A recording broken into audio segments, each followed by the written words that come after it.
same table talking again. But I guess money talks, and I'd love to see a few more of them fights in London, in England, but the world's not perfect, and we can't all get what we want all the time. But we're seeing a great fight they're putting on the Riyadh season sponsoring in the AJ Dubois. So it is changing the game, and it's forcing people to make the big fights at the top level. So it can only be a good thing. How much do you get paid a fight at this level? It depends how many tickets you sell. What sort of bracket will you be looking at? Somebody's at home going, shall I become a boxer? I've got a bit of power. Maybe I should train. After 10 fights, where would I be at? What would I be getting paid? I don't want to share that because it's not respectful to other guys who are boxers who are coming through. Because I'll tell you something about earning purses in boxing. You can box for your first 5-10 fights and fight on small hall shows, and you can be losing money. Boxers pay their manager, they pay their promoter, they pay to have the opponent come and fight them. Then they've got to pay the house or the promoter of these small hall shows to then put their to put the show on, put them on the show, and then whatever's left of their ticket money, they split with the promoter. So just say that could cost £5,000-7,000 for a 4-6 round fight. So not a big fight. To get a journeyman in, pay your promoter manager, then you could sell 200 tickets. That might cover 80% of the purse of the fight, of 80% of setting the fight up. But then you've got to give half of that to the promoter of the fight. So you might have £3-4 grand to put towards that £7 grand bill, and then you've got to find your own £3,000, £4,000 to fight, and that's before you're fighting for titles. Wow. So I don't want to be disrespectful and say what I'm earning to them guys. I'm earning I'm very lucky to be earning money out of boxing. I was able to earn money from the very beginning when I was fighting on Matchroom's cards, but I understand a lot of small hall fighters out there haven't got that luxury, and there's some very, very talented ones out there. And I'm in a position now where I'm earning good money, and it's enough to live on, it's enough to have a nice house, it's enough to pay my bills, pay my mortgage, and hopefully as a heavyweight it will keep growing and growing. But it's a very, very hard life for boxers out there. So anyone who's thinking about starting boxing and being a professional, think about how hard them challenges are, because they're very, very real. And you could have 10 fights and be losing money for the whole first 10 fights. So there is a big gulf between for some fighters out there to cover. So it's not just like a dream where you're at AJ and you just get up there and now you're getting 200 million for big fights. And that's like 1 in a million people. You've probably got Anthony Joshua, Canelo, people like that, Bivol. They're the ones on that huge money, Usyk. But for guys who are just starting out, it's a long, long, hard road. And I saw another boxer talking about it. I can't remember his name, but you might see the glitz and the glamour and all the interviews and fighting on shows. But even the guys on Sky Sports, Matchroom and Queensbury, the ones just starting out, they're not all earning a fortune. They're earning enough to cover their costs for their camp, their sparring. They're in a better position than the small hall show guys, with the small hall promoters, but they've still got to cover costs. That's why sponsors are really important when you start off. And all through your career, you want to keep them people with you because they're people that supported you. But it's not an easy game, boxing, to earn money out of. And it's a very, very hard game. So to be doing it for free and sometimes paying to do it, you've got to have that dedication. And if it pays off, it pays off, but it doesn't always do that. What made you choose boxing over rugby? I love rugby as well. One of my dreams was to play it. You look like a rugby player. Yeah, I used to play a bit at university. Listen, I was never an amazing player, but I had a bit of natural ability to run with the ball and score. I was a good try scorer from my position. I played at Cooper's. I went to Marshall's Park in Romford.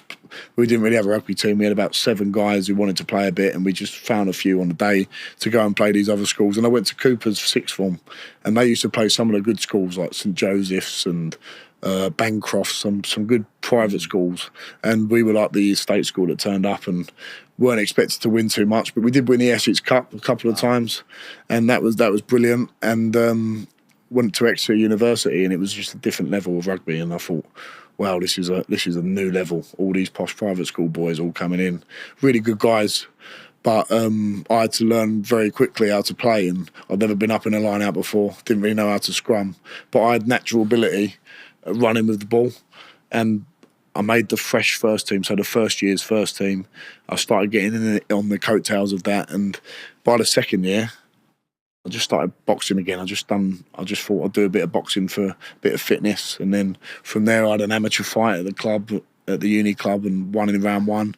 Saw Dave Allen wanted a bit of sparring. Yeah, I thought what an amazing thing that would be, just say I've sparred Dave Allen, get the picture. Like, it's a bucket list thing. I love Dave Allen growing up, still do now.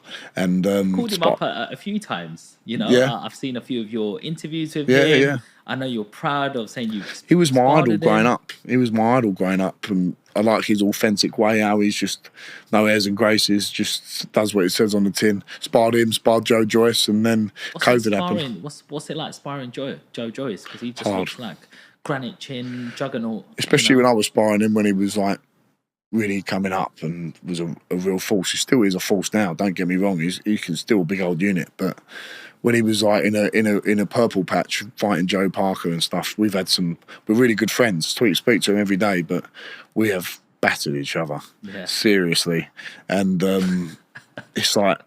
It's so weird. It's a weird dynamic. We'll be in the Vegas house, all getting ready to spar, talking about conspiracy theories, talking about all this random stuff that guys talk about. And then we're like, right, let's get in the car, let's go. Gets a bit quiet. You're getting a bit tense before sparring.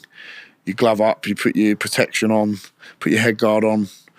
Absolutely knock 7 lumps out of each other, 6 lumps out of each other for 6 rounds, 8 rounds.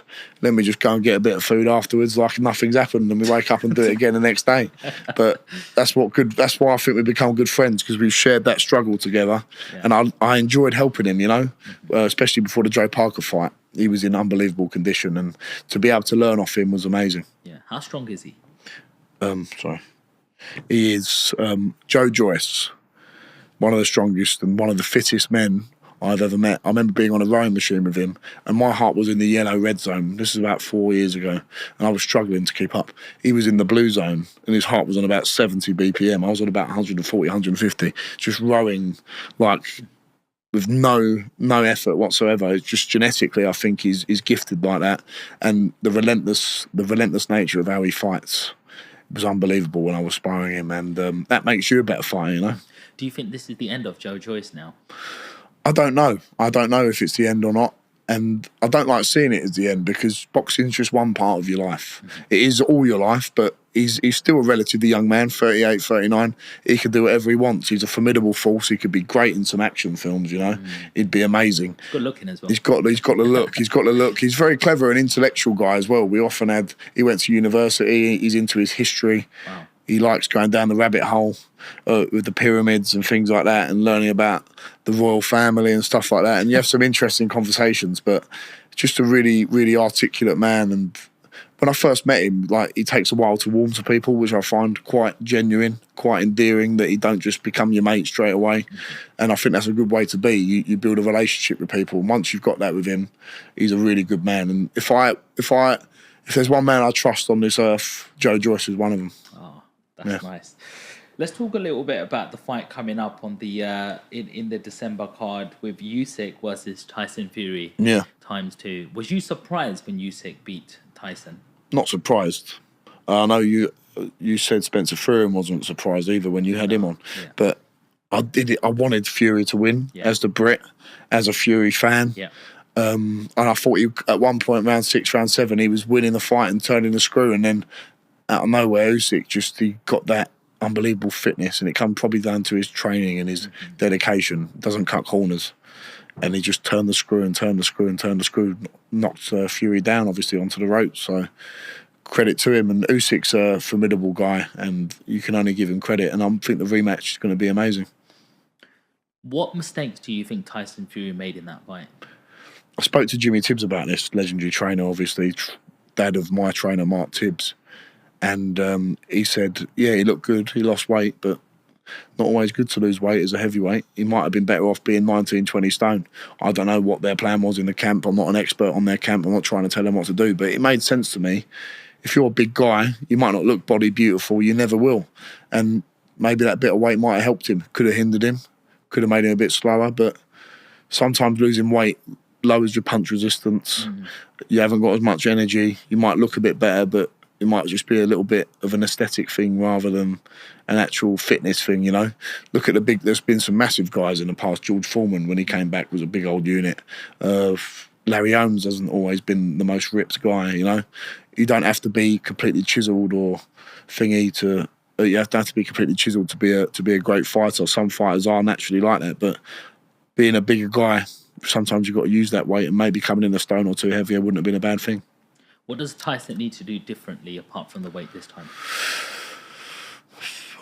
That uppercut he used to was throwing was really